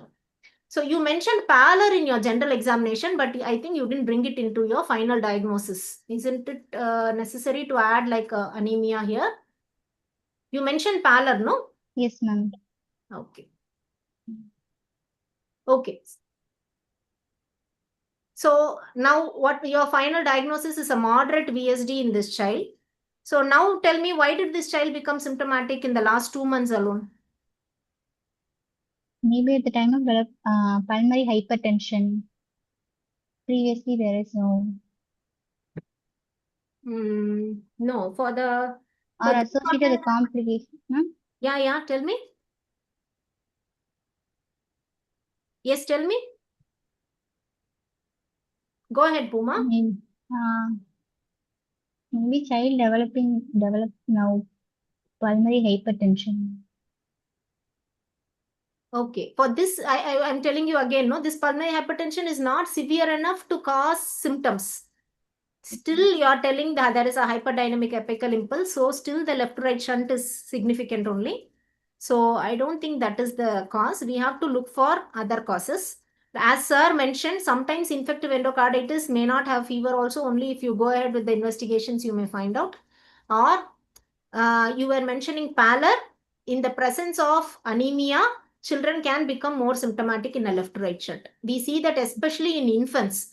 Infants who have commonly the nutritional anemias, even a moderate VSD or a moderate left to right shunt, they become very symptomatic with the onset of anemia. When you correct the anemia, the symptoms become less as compared to a normal child with the same for example, a normal child with hemoglobin of 8 may not be that symptomatic, but a child with a left to right shunt with a hemoglobin of 8 may behave badly. Okay, so since you mentioned pallor, that also we should take into consideration whether that tipped off the balance in this child. Okay. Okay. So what will you advise this child? Madam, any other points to add, madam? No, proceed. Yeah. So how will you approach this child? Management. Sir, This before, child needs surgery before that, by sir, management. any other questions you want to ask, sir? Two things. I'm going to ask the candidate, why not this be a primary myocardial disease, a dilated cardiomyopathy? Because there is a pansystolic murmur, there is biventricular hypertrophy. Of course, symptom-wise, there is cardiac failure. Why not this be a primary myocardial disease, a dilated cardiomyopathy?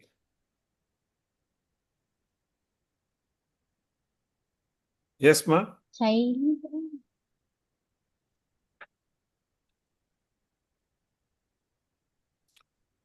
Okay, now to save time, two things. One is that if it is a dilated cardiomyopathy, what you get is only a mitral regurgitation pansystolic murmur, not a murmur in the unless it's a rare form of hypertrophic obstructive cardiomyopathy where you may get tricuspid regurgitation.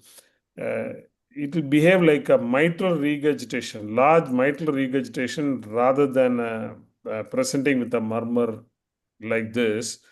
That's one difference. There any other differential diagnosis other than VSD and a primary myocardial disease in this child? Is there any other disease which can mimic a large VSD like this without cyanosis? Anything else? Any other Symbiotic disease? stenosis. Pardon? Mild to moderate symbiotic stenosis. Stenosis, aortic stenosis, I don't think you will get a murmur in the tricuspid region. You will get mostly in the aortic region with or without a click and things like that. Any other differential diagnosis? What will be Truncus your arteriosus. what will be your apical impulse if it is aortic stenosis, Puma? Will it be hyperdynamic? No. No, ma'am. It's a he Yeah. of apical. So yeah. So your clinical features are not in favor of an obstructive lesion, isn't it? Maybe a truncus arteriosus with increased the pulmonary blood flow. Truncus, okay, rarely, but more commonly, a severe anemia will exactly present like this. You may get, I still remember Nadas mentioning severe anemia can produce any damn murmur. You can get a venous harm, you can get an ejection systolic murmur, you can get a pansystolic murmur. Everything can occur in severe anemia. You have somebody who has a hemoglobin of 4 or 5, cardiac failure like this with all sorts of murmurs can happen. I'm sure Dr. Sai Leela would agree with me. However rare it is, it's a treatable disease and your diagnosis is different. That's the only other differential diagnosis you have to think of in this child. Okay. And finally, coming to cardiac percussion, Dr. Sai Leela asked a very interesting question. Our PG's expert, Madam correctly said, whether, as a postgraduate in a cardiac case, you have to percuss. Absolutely no question at all. You have to percuss. In fact, you should first, in fact, my professor used to teach us, you should place your hands on either side of the chest. Okay. Either side of the chest first to find out where the cardiac impulse is. That's the first thing you should do in cardiac examination.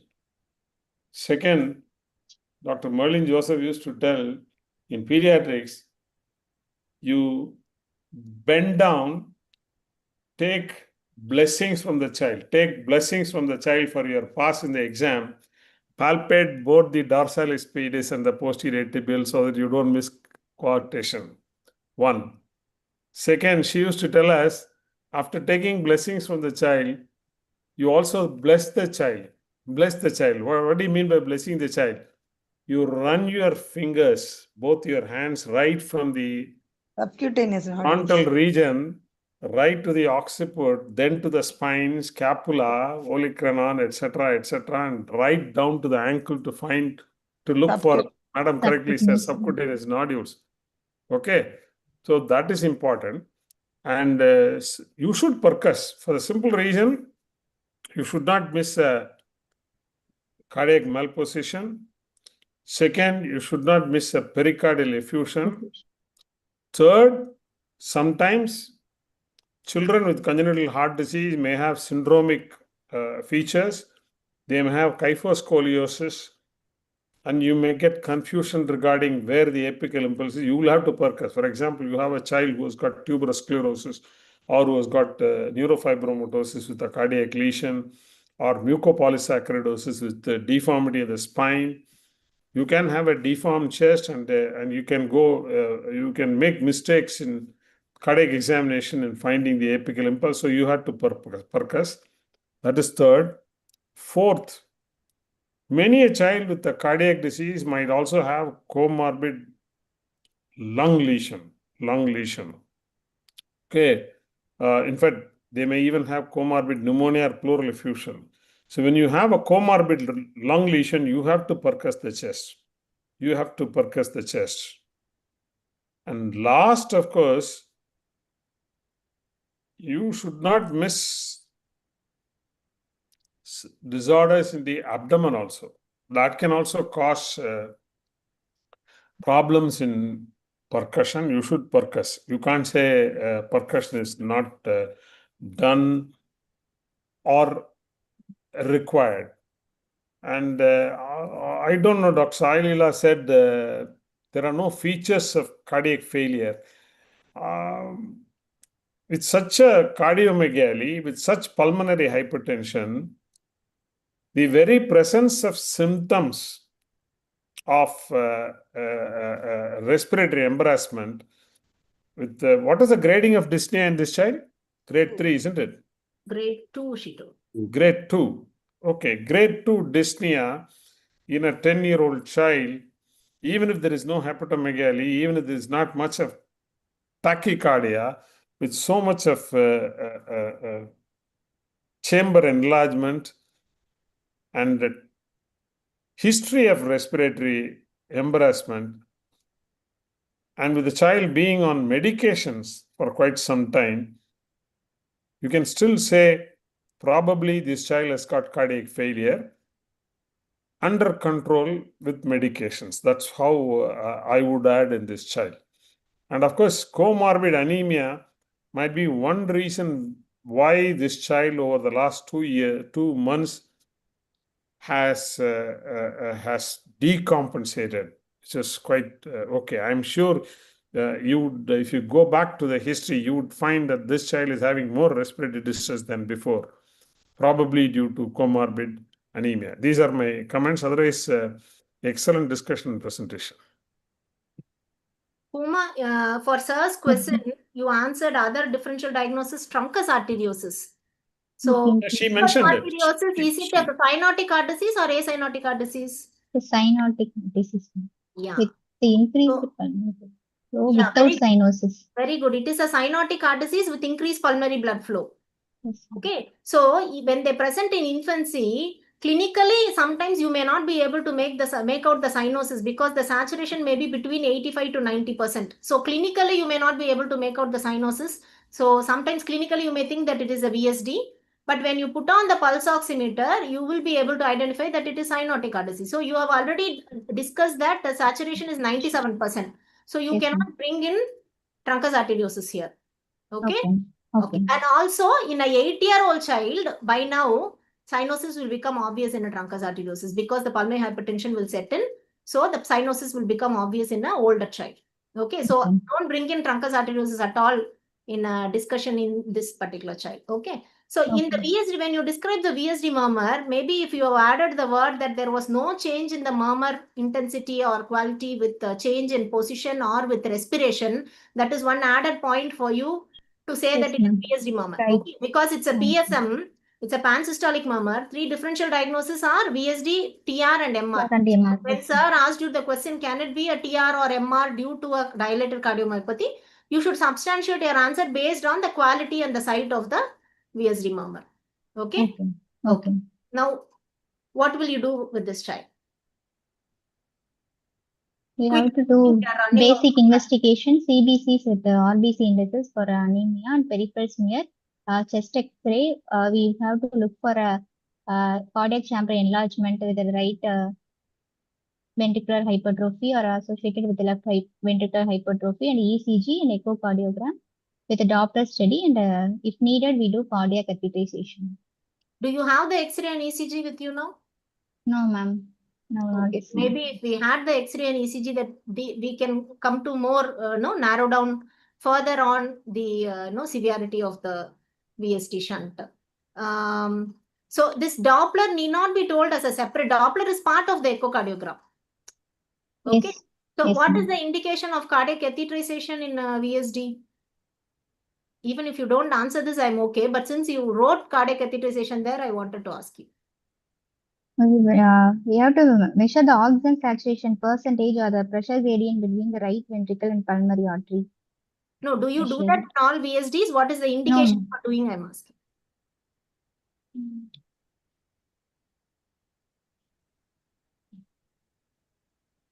So cardiac, suppose you have a 3-month-old child with a VSD and you want to send for surgery. Do you do a cardiac catheterization? No, ma'am. No, it is not indicated. When you know that there is a large shunt and there is no pulmonary hypertension, we are not going to do a catheterization in a child with a left-right shunt. So what are the One question to types ask of you. pulmonary hypertension? What is hyperkinetic pH? What is obstructive pH? Hyperkinetic, there's a reversible type of pulmonary hypertension. I mean, Very good. persistent type of hypertension after development of pulmonary vascular obstructive disease. That is? That's irreversible type of pulmonary hypertension. Yes. So if you take a 6-month-old child with a large VSD, the PA pressure of that child will be equal to the aortic pressure because it's a large VSD. LV and RV pressure is going to be equal. But there the pulmonary vascular resistance is low. So though the PA pressure is high, the resistance is low. So that is called as reversible PAH. The PA pressure is high because of the large flows. So when you close the VSD, the PA pressure is going to reverse. So this is hyperkinetic PAH. So if a child has features of large left to right shunt, like a cardiomegaly, signs of congestive heart failure, ECG showing LV forces, then these are all signs that this is a large shunt. So the PVR is still low. You can still go ahead and do a surgery and close the VSD. The other extreme is the obstructive PAH, where the RV pressure and the PA pressure has become so high, it is even more than the LV. There is a right to left shunt across the VSD. So that stage, it is Heisenberg syndrome. But from stage 1 to stage 2, it is not going to happen in a few days or overnight. It is going to be a very long process. So in between, there is a lot of gray zone. When they come with some signs of operability, some signs of increased flow, but some signs of pulmonary hypertension, you are not sure whether it is still reversible or not. So then that stage, we will do a cardiac catheterization. When you are not able to take a decision based on your clinical features, X-ray and ECG and echocardiogram, when there are some signs in favor of operability, some signs against operability, that is the condition where you will go for a cardiac catheterization to exactly find out what is the pulmonary vascular resistance, whether this is okay to operate, whether it will still reverse when you operate this child. Okay. So there is only that subset we go for a cardiac catheterization. Otherwise, you will be able to take a decision majorly based on your clinical features, X-ray, ECG, echo itself. Okay. So Okay. now what is the timing? In this child, will you advise intervention? Yes. Yes, ma'am. Why? Already child crossed 8 years. Age of the child 8 years. Already child developed pulmonary hypertension Okay. signs. Okay. So what is the ideal time of intervention in a VSD? Now you have a Yes. 1-month-old child diagnosed as VSD. If it is large VSD, what will you advise the mother? If it is a moderate size VSD, what will you advise? If it's a small VSD, what will you advise? In less than 6 months, a large VSD or the CCF or failure to thrive not controlled on medication, surgery do as soon as possible, ma'am. In less than 6 months of age. Okay. In 6 to 12 months, with a moderate or large defect, with even pulmonary hypertension, irrespective of outcome of medical treatment, we do surgery, ma'am. In 6 to 12 months of age. Okay. Small VSD? Small VSD, we wait for the spontaneous closure or associated with other cardiac defects like aortic incompetence, the double committed type of VSD, we will do surgery, ma'am. Small type of VSD, small VSD. Okay. So predominantly you answered correctly. So if there is a large VSD, you have to operate by 3 to 6 months of age. If the symptoms, if the congestive cardiac failure symptoms are not controlled even with your medications, you can do even before 3 months. As early as 2 months also you can operate. In a moderate size VSD, if it is controlled with medications, you can operate by 1 to 2 years of age. In a small VSD, you keep following them up. You follow them up, like as you told rightly, the follow-up is because you want to watch for appearance of an aortic regurgitation. So if there is appearance of an aortic regurgitation, or if there is development of a Gasul phenomenon in the form of right ventricular outflow tract obstruction, then they require treatment. Okay, so which VSDs are likely to have spontaneous closure? Muscular, perimembranous and muscular. Perimembranous type of. What are the types of VSDs? Perimembranous and muscular. Prasanna sir, Inlet do we outlet. have time? Are we going too late? You are muted, sir. We can wind up in 5 minutes, madam. Okay, okay, yeah. So what are the types? Come again. Perimembranous inlet VSD, muscular or trabecular outlet VSD. Broadly classified as perimembranous and muscular. In muscular, it's the inlet, outlet, and trabecular. No. You are classifying it as inlet VSD, perimembranous VSD, muscular VSD, and outlet and VSD. Outlet VSD. Okay. Muscular VSDs can again be classified as anterior muscular, mid-muscular, posterior muscular, or apical muscular. Apical muscular. Okay. So among these, which VSDs have a chance of spontaneous closure? Perimembranous VSD. Yes. Only perimembranous? Muscular also. Yeah, in fact, muscular has more tendencies to close. So only perimembranous and muscular VSDs have a chance to for a spontaneous closure. That too only if they are small and a certain 5 to 10% of moderate VSDs. Large VSDs do not have any chance of spontaneous closure. If it is a large VSD, you directly counsel them, this will require treatment. Don't give them hope that there is a chance of spontaneous closure. In small VSDs, especially if they are muscular VSDs, there is a high chance of closure. Perimembranous, which VSDs have the tendency to go for aortic regurgitation? In a subpulmonic type of supracrystal VSD. Both perimembranous and supracrystal. Both perimembranous and supracrystal. Similarly, inlet VSDs don't have a spontaneous closure. So if it is an inlet VSD, don't give them hope that a spontaneous closure is possible. Malaligned VSDs don't have a spontaneous closure. Okay, so in the first visit itself, in these cases, tell them clearly that this will require treatment. Okay, once somebody says spontaneous closure is possible, the parents are reluctant to go for treatment after that. Okay, so when you counsel, it is important to tell that. So you show your slide, you had mentioned something. Okay. Yeah. So, okay. PA banding. When do you suggest PA banding in a VSD? Ma'am, in multiple VSD, inaccessible to operate, or the child is not, if child is contraindicated to cardio pulmonary bypass.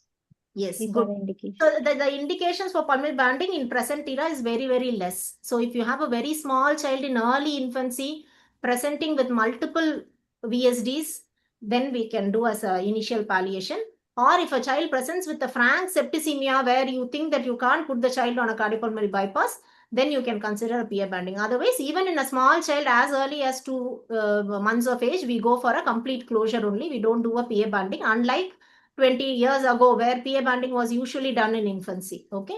I am glad that in the timing of intervention, you didn't mention the weight of the child. There is no cutoff like child should attain a weight of 10 kg or attain a certain weight to go for a surgery. There is no such criteria. Okay. The child, even a 2-month, 3-month-old child can undergo in whatever is the weight, can undergo a complete corrective surgery in left-right shunts. Okay. Which VSDs cannot be closed by device closure? Ma'am? Which are the VSDs you cannot close by using device closure? Switch is a type of VSD. Then The multi. can you close Large membrane? muscular high perimembrane. Can you enlighten Dr. Sai Leela about See, the perimembranous VSDs, perimembranous VSDs and muscular VSDs are amenable for device closure.